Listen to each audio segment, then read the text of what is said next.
Here's a quick chucking tip. I'm trying to make some birdhouse ornaments like this one, and I'm using some burl scraps because they look so nice.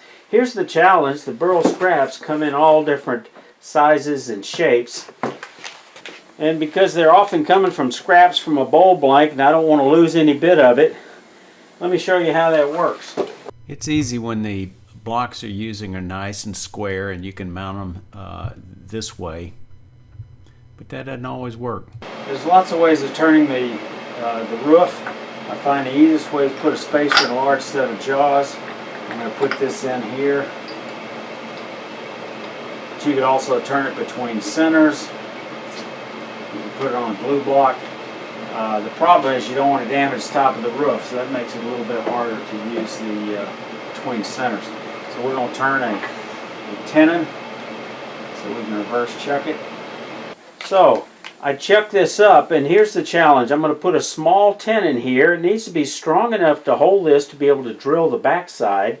And I'm using my 35mm jaws, so I'm turning a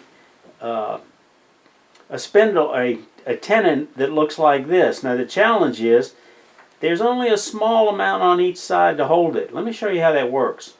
So I'm using a go no-go gauge I made that sizes for these 35mm jaws for turning a spigot, and you can see it just makes it here. The problem is you turn it this way, you can see there's not any support. So how do we deal with that? Well, you put the space between the jaws right in the center where you've got it. Let me tighten that up and let me show you. So you can see it gets a bite on each side.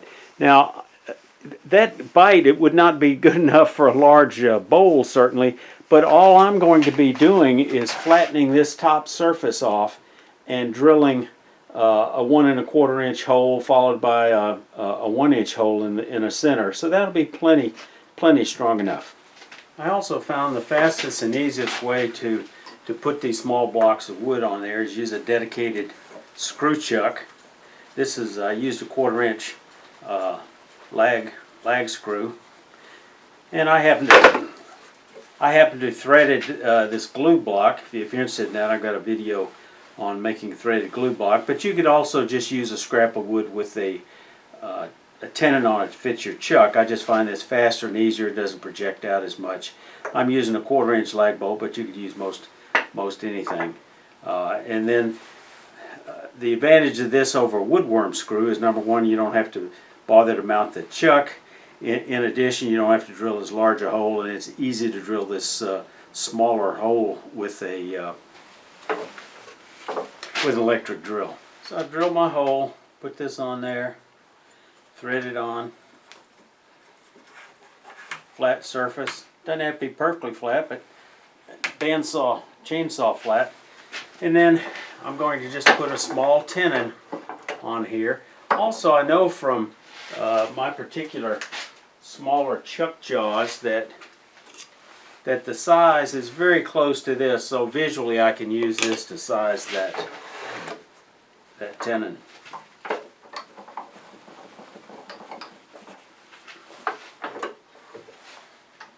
Turn it, make sure it clears. I'm going to use because the grain goes every which way, I'm going to use a 3/8 inch bowl gouge. That's American size, not British.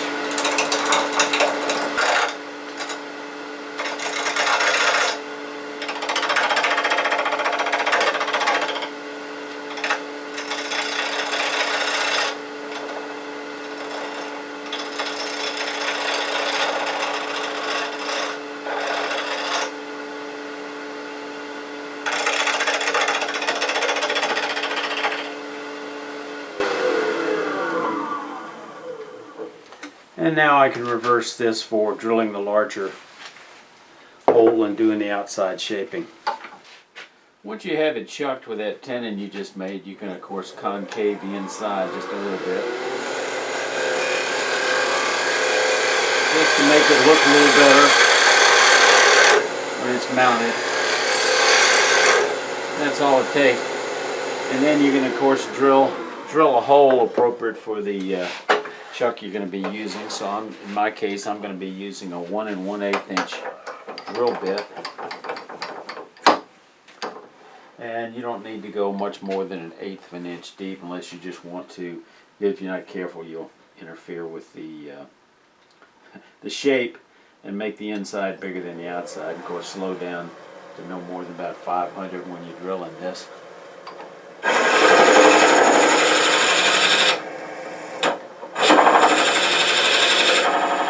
And that's got it. And then all you got to do is reverse chuck it to finish it off. But I use a different set of jaws for this.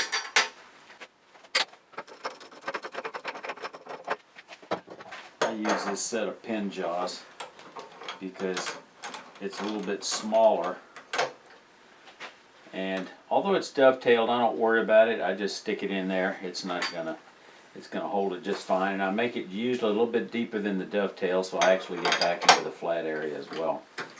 And then you expand it, and don't do it so tight that you're gonna tear it up or rip it out, 'cause you certainly can do that. Just make it snug, and then after that, finish the shape.